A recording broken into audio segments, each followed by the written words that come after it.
Yes, Swastik, Yes. we can. Okay. So, Hari Om all, welcome to this day's class. Now, today,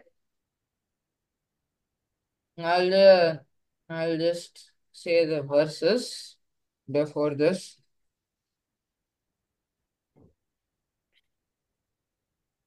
Just give me 1 minute.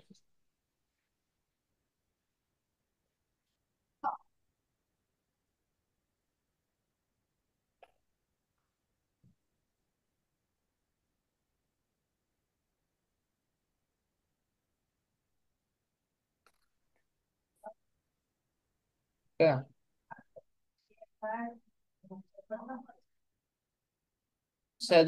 सदाशिवसमारम्भां शङ्कराचार्यमध्यमाम् अस्मदाचार्यपर्यन्तां वन्दे गुरुपरम्पराम् गुरुर्ब्रह्मा गुरुर्विष्णु गुरुर्देवो महेश्वर गुरुः साक्षात् परब्रह्म तस्मै श्रीगुरवे नमः. Now we will go ahead. Now, just just to give ourselves new ideas. Yesterday, I believe, was Gita Jayanti and today is Mokshada Ekadashi. Now, first of all, what is Gita Jayanti? Can anyone answer? Anyone? Just raise your hand. Yeah, Sharaf, go ahead. Gita's birthday.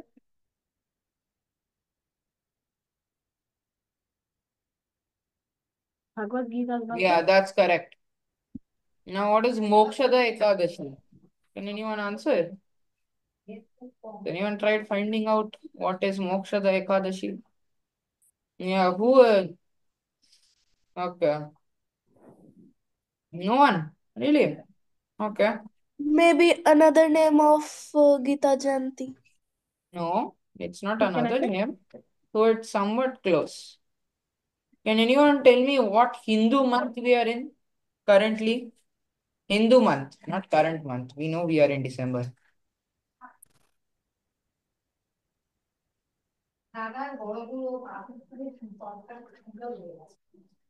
The answer is Margashirsha. Margashirsha month.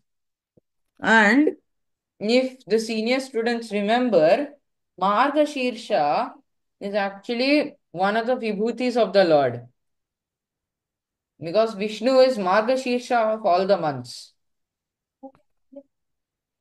Now, we'll just see the answers. First, what Sharaf said was somewhat correct. Gita Jayanti is the day that commemorates the writing of the Bhagavad Gita, which is the text that we are currently studying. And Mokshada Ekadashi is an astrological date which by Vedic rishis is considered to be the day on which moksha is the easiest to attain. Here, mokshada literally means bestower of liberation. Now, this 11th day which we have, Ekadashi Din. This is the Ekadashi Tithi of the Shukla Paksha. And the Shukla Paksha is of the Margashirsha month. Again, Margashirsha is the holiest of all months. And people on Mokshada Ekadashi choose to observe a 24-hour fast and visit many temples on this day because it allows the highest amount of righteousness or punya to be obtained. As we know, the results of what happens after we die is only considered by our punya and papa. The more punya we do, the higher chance we have of going to a higher loka. And the more papam we do, the more chance we have of going to a lower loka. Now, on Mokshada Ekadashi, this is the day on which you can obtain the most of our punya you can, possibly on any other day. Makar Sankranti is also there, but we will say this because it's a close second. Now we'll start with the story of Savitri by Aniket. Aniket, you're there? Yes. Come. Next slide, please. So Savitri was a princess who married an exiled prince named Satyavan. So she was not knowing that the Satyavan is going to die after 1 year. Then in that day when Satyama was going to die, then Satyama died. Then the god of death, the Yama, came and Yama came to take his Atma. After that, then Satya followed Yama, and Yama saw the devotion of Satya, Savitra.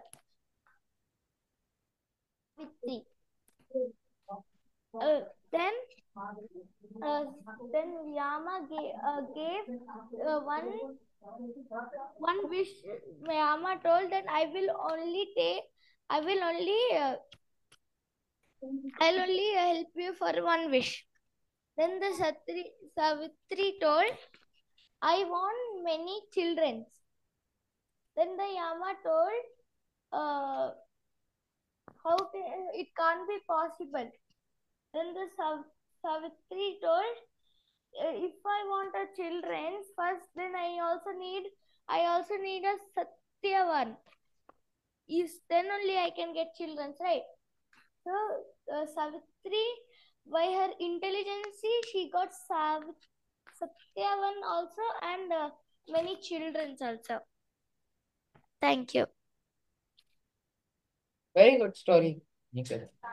So this story which Aniket has said here, very well, thank you.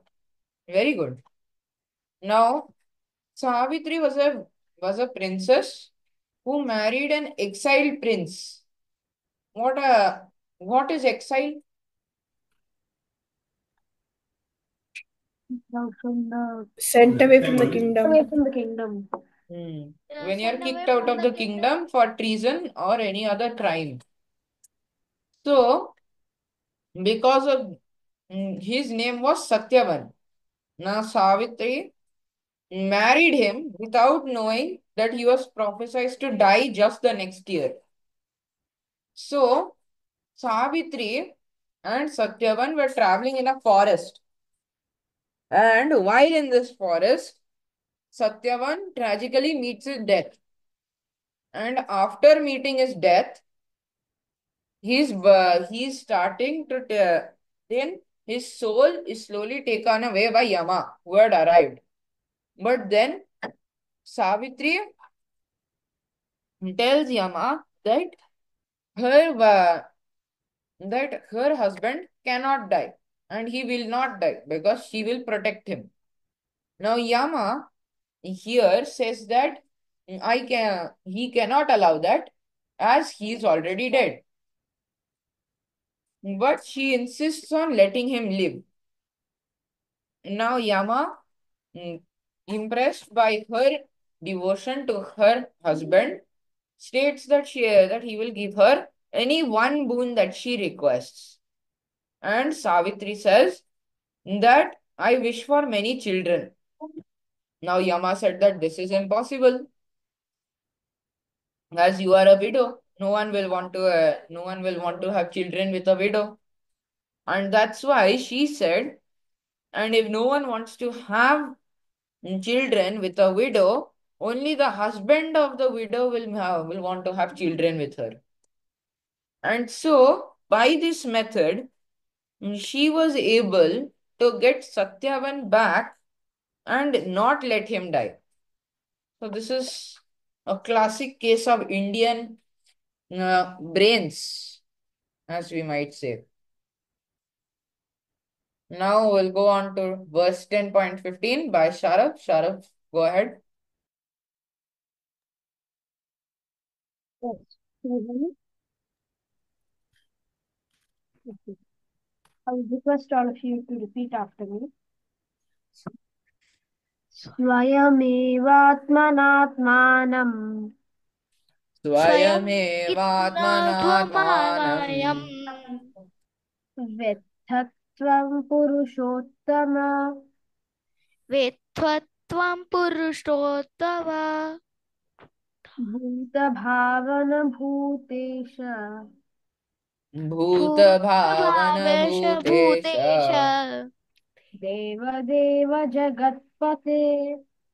देवदेव देवदेव जगत्पते। जगत्पते। Next slide. The literal meaning of this verse is: Indeed, you alone know yourself by your inconceivable energy. O Supreme Personality, the Creator and Lord of all beings, the God of gods and the Lord of the universe. Next slide, please. In this verse, Arjuna is admitting that only God can know God. If God is infinite, then our finite intellect created by Him can never understand infinite or God. We can only understand infinite as infinite. We can't imagine it completely. We can only address or think of God as what Arjuna has called it. A finite mind cannot process something which is infinite. We can say that he is everything. We could probably imagine universes, multiverses, whatever's beyond that. But we can't possibly imagine everything and nothing at the same time. That is the power and mystery of Lord that Arjuna is talking about in this verse. Hariom. Thank you, Shara, for that explanation. Now, here, what does this verse say? Now, here, Arjuna praises Krishna by calling him inconceivable or infinite. And Sharav explains it here by taking the assumption that he is infinite. And if he is infinite, infinity cannot be contained in a finite container. It can only be contained in an infinite container. And therefore, infinity can also be considered as Lord, but we cannot consider him as, but we cannot conceive him. We cannot, we cannot assume what his form is. So, for this reason, Arjuna simply says that God is infinite. So now, on with the next verse, verse 10.16. Now, today, Aditi will not be able to join us. Or is Aditi there? Is Aditi there? I don't think she is there. No. So, I'll present her verse in her stead. Please chant after me. Vaktum arhasya sheshena Vaktum वक्तुम् sheshena अर्यशनेव Divya ह्यात्मविभूतया दिव्यात्मविभूतयः दिव्याहात्मभूतिभिः याभिर्विभूतिभिर्लोकान् याभिर्विभूतिभिर्लोकान् लोकान् इमां त्वां व्याप्य तिष्ठसि. इमां स्वां व्याप्य तिष्ठसि. यशि Thank you all. So this verse states that you should completely narrate the divine glories of yours, by which glories you remain pervading the world.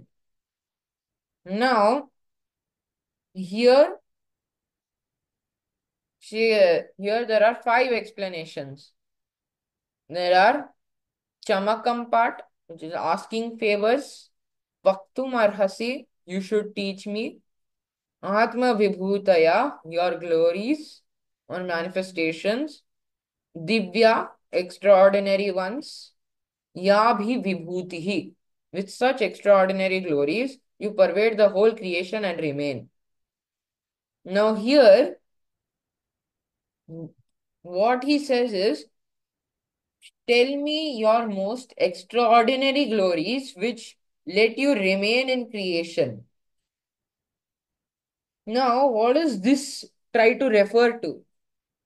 This refers to that he wants to now learn all the glories of the Lord. He wants to learn what forms does Lord take at his strongest within our society. And I think anyone who has reached or past 8th grade will have known many social reformers. For example, Raja Ram Mohan Roy, Ishwar Chandra Vidyasagar, Swami Vivekananda, Sir Syed Ahmad Khan. All of these people, they had one thing in common. Can anyone guess what that is? Anyone? Education. Yeah, education. And another thing that they also had was glory or fame. You see, Raja Ram Mohan Roy was from an Orthodox Brahmin family. Yet today he is considered as one of the best reformers. You look at Swami Vivekananda, again, Brahmin family. But today he is known as the person who brought Hinduism to the forefront of the world. And Ishwar Chandra Vidyasagar, again, he was also from a Brahmin family, I'm pretty sure. But this time, Ishwar Chandra Vidyasagar was known for bringing women's education to the forefront of humanity. And Sir Syed Ahmad Khan brought Muslims the ability to learn by founding the Mohammedan Anglo-Oriental Sciences College, which today we know as the Aligarh Muslim University, very famous university. So all of them were not only famous but also influential in their areas and also very learned in their areas. So these four are examples of what we call vibhutis. They are vibhutis of Lord in our current society. Now we will go ahead with the next verse, which is verse 10.17 by Ankita. Ankita, you're there? No. Yes, I am here. Okay, go ahead. I request everyone to speak after me. Katham vidyamaham yogin Katham vidyamaham yogin Gatim. tvam sada parichintayan am sada parachantyam keshu keshu cha bhaveshu keshu keshu cha bhaveshu chintyosi bhagavan maya. chintyosi bhagavan maya.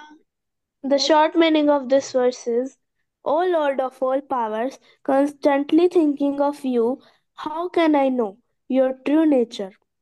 In what all objects are you to be meditated upon by me, O Lord? In this verse, Arjuna wants to know the process by which the Lord can be understood by the common man. Now, Arjuna is convinced that Lord Krishna is the supreme Godhead. Here, Arjuna requested to describe divine opulence by which Lord Krishna pervaded the whole world. Also, Arjuna asked the form which he could remember during meditation because without Lord's grace, it is impossible to reveal his personality. So, Arjuna asked him to be merciful. Thank you, Hariom. Thank you, Ankita, for that explanation. Now, this verse again is Arjuna wanting to know what are these vibhutis which are present within our society. For example, the lion is the king of all animals. The lion is the king of the jungle. I think everyone has heard this phrase. The lion is the king of the jungle. Now, here, the lion himself is the vibhuti we are looking for. Now, Arjuna also asks another thing from him. What form can he remember him in during meditation? Because if he can't remember him during meditation, it will be impossible for Arjuna to understand his true identity. He won't understand, which is why he asked for a specific form. Now, I will go ahead with the 18th verse. I'd request everyone to chant after me. Vistarenatmano yogam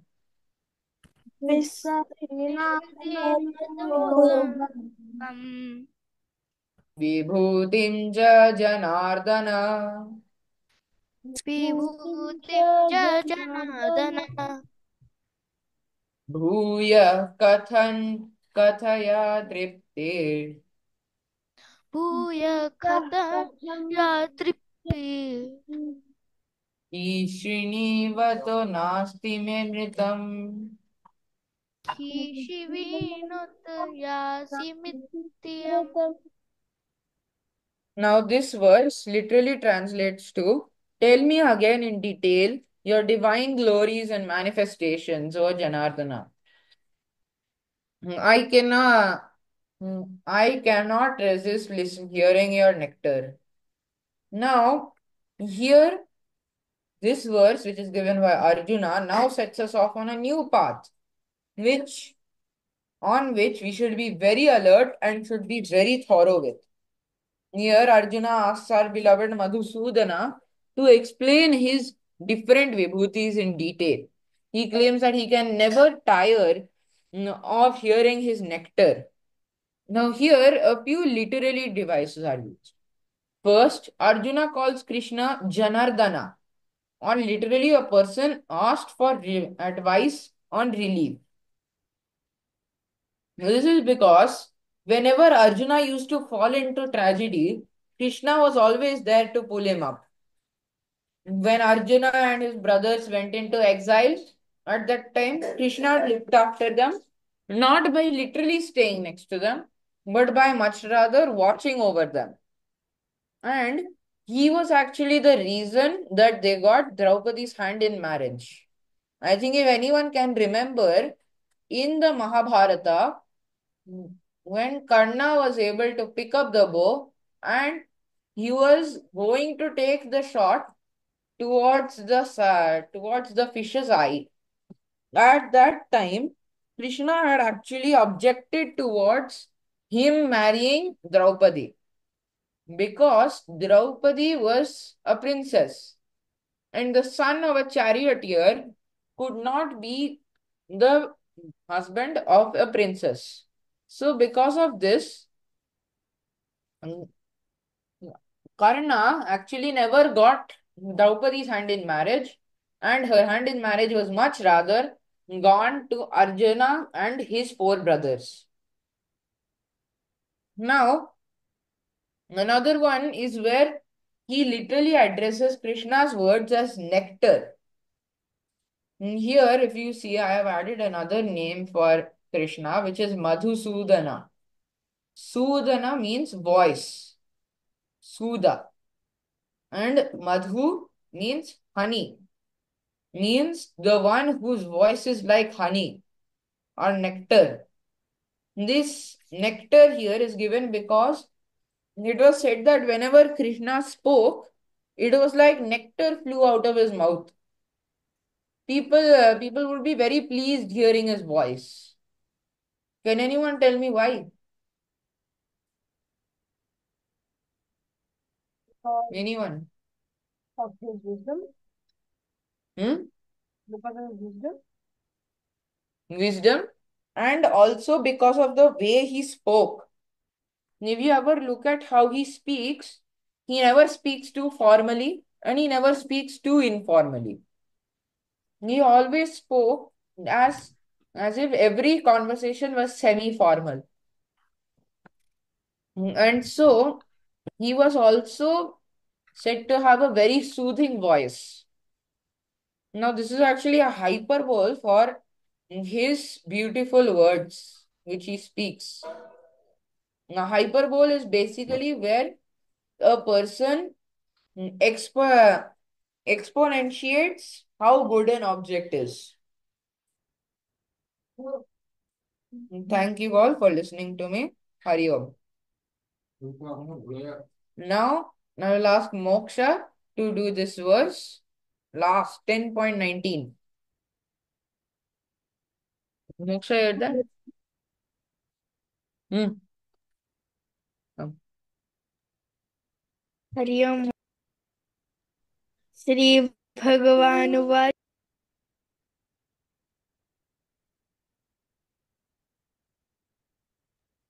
Moksha, you are on mute. Shri भगवानुवाच भगवानुवाच हन्तते कथयिष्यामि Antate गत्याशामि gathyasnyami दिव्यात्मविभूतिय दिव्याहं divyahatma प्रभूतय vibhutayah प्राधायन्तः कुरुषे श्रेष्ठ pradhanyatah kuru shrestha अत्यन्तो विस्तरस्य may नाच्यन्तो vistarasya me.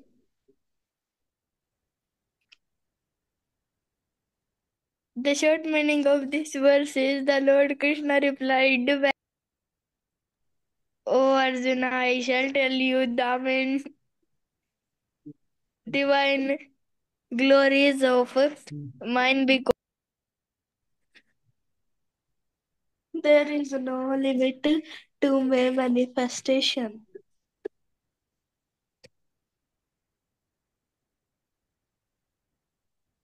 In this verse,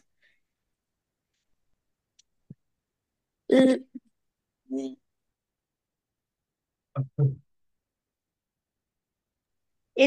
Lord Krishna tells about his divine glories, God's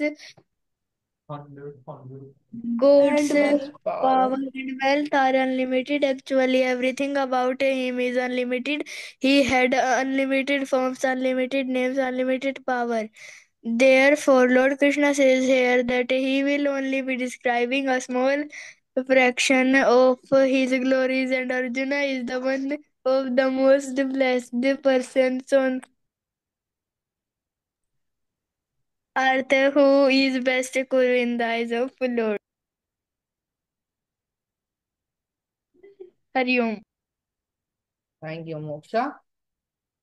So, in this verse, Lord Krishna finally gives a response and says that from this verse onwards, he will now start saying his main divine glories because there is no limit to how many manifestations he can take. And so, he actually has unlimited forms, unlimited names, unlimited power.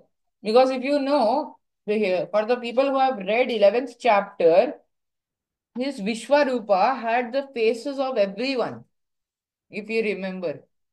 Maheshwara's face was there, Bhishma's face was there, then Brahma's face was there, Indra's face was there, everyone's face was there. That is why we can say that he has unlimited forms. Now we come now we commemorate the end of this class. Om Purnamada Purnamidam Purnat Purnamudachyate Purnasya Purnamadaya Purnamevavashishyate Om Shanti Shanti Shanti Hari Om Shri Guru Bhyo Namaha Hari Om. Now, those who want to leave can leave. Those who want to share anything can share.